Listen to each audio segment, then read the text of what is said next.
გამარჯობა, ტელეკომპანია თრიალეთის ეთერშია გადაცემა თქვენი პარლამენტის სტუდიაში მუშაობ ანა კანაპლევა.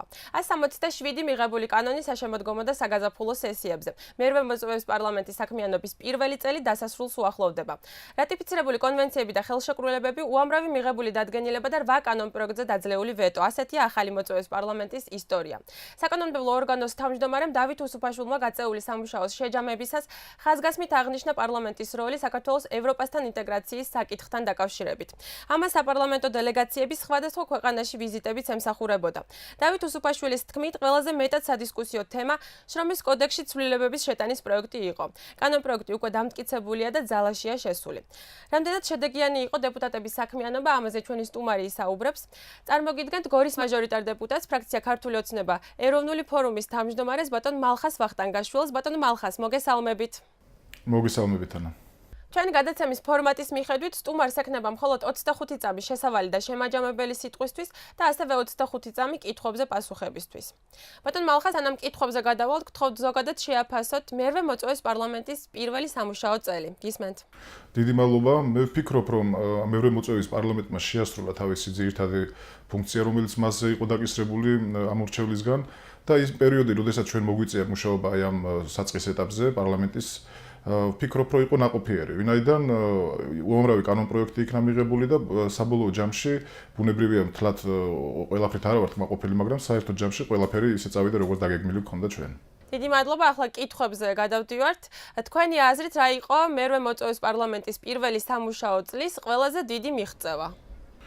მე ვფიქრობ, რომ რამოდენიმე იყო ასეთი მიღწევა, შეიძლება ჩამოთვლა, მათ შორის შრომის კოდექსთან დაკავშირებითაც იყო ასეთი საუბრები და ვფიქრობ, რომ წარმატებული იყო ამ საკითხის ჩვენს მიერ გადაწყვეტა. ამავე დროს აუცილებლად უნდა აღინიშნოს, რომ დაძლეული იქნა ვეტოები. ჩვენ გვახსოვს, რომ რამოდენიმე წინა მოწვევის პარლამენტში ერთი ვეტოც არ იყო დაძლეული, ანუ პარლამენტს არ ჰქონდა ფუნქცია. შესაბამისად, ამ პარლამენტმა დაიბრუნა თავის ფუნქცია და ვფიქრობ, რომ ყველაფერი იქნება კიდევ უფრო უკეთესად. რა იყო ყველაზე დიდი წარუმატებლობა თქვენი აზრით?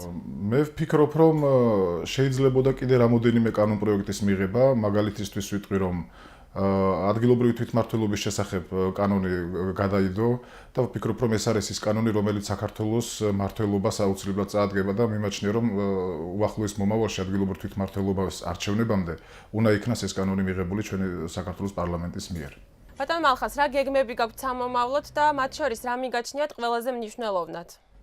მე ვფიქრობ, რომ ჯერჯერობით მთელი ქართული საზოგადოების ყურადღება არის მიპყრობილი შემოდგომისთვის საპრეზიდენტო არჩევნებზე და ბუნებრივია ეს არის ყველაზე მთავარი ქვეყნისათვის მოვლენა პოლიტიკურ ცხოვრებაში და გამომდინარე აქედან ჩვენი კონცენტრაციაც ალბათ აქეთ იქნება მიმართული, რადგანაც ჩვენ გვინდა რომ კოალიციის კანდიდატი გახდეს საქართველოს პრეზიდენტი, დანაპირების შესრულებაში მანაც მიიღოს აქტიური მონაწილეობა. და ახლა კითხვები, რომლებიც ტელეკომპანია თრიალეთმა მოგვაწოდა, რატომ ვერ მუშაობს მაჟორიტარი დეპუტატის ბიურო გორში სრული დატვირთვით? მე ვერ გავიზიარებდი, რომ ვერ მუშაობს, თუმცა ვეთანხმები, გარკვეული ხარვეზები არის.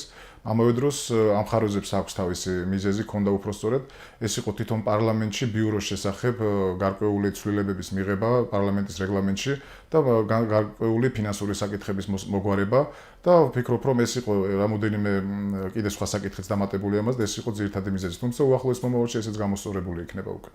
შემდეგი კითხვა, რა კომენტარს გააკეთებთ პრემიერ-მინისტრის განცხადებასთან დაკავშირებით, სადაც ის ამბობს, რომ მაჟორიტარები ფეოდალებად იქცნენ? მე ამის შესახებ ვფიქრობ, რომ მექნება კომენტარი, ხოლო ეს არ ეხებოდა, მე მიმაჩნია, რომ ყველა მაჟორიტარ დეპუტატს, ვინაიდან არიან ძალიან ბევრი უწესიერესი ადამიანები პარლამენტში, რომლებიც ასრულებენ თავის დაკისრებულ მოვალეობას და ვისაც ეს ეხებოდა, იმან უნდა გაითვალისწინოს ეს და შესაბამისად გამოასწოროს ეს პრობლემები. ყოველ შემთხვევაში მე ჩემ თავზე ეს არ მემიღია. მადლობა და ბოლოს გთხოვთ შეაჯამოთ და შეაფასოთ ახალი მოწვევის პარლამენტის პირველი წელი.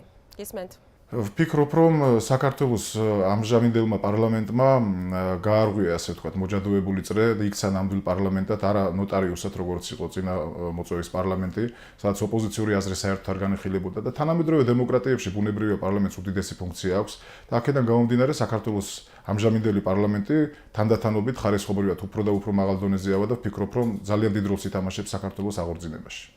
ბატონ მალხას, დიდი მადლობა იმისთვის, რომ იყავით ჩვენი დღევანდელი გადაცემის სტუმარი, წარმატებას გისურვებთ. ასეთი იყო თქვენი პარლამენტი დღეს, მე გემშვიდობებით მომავალ შეხვედრამდე.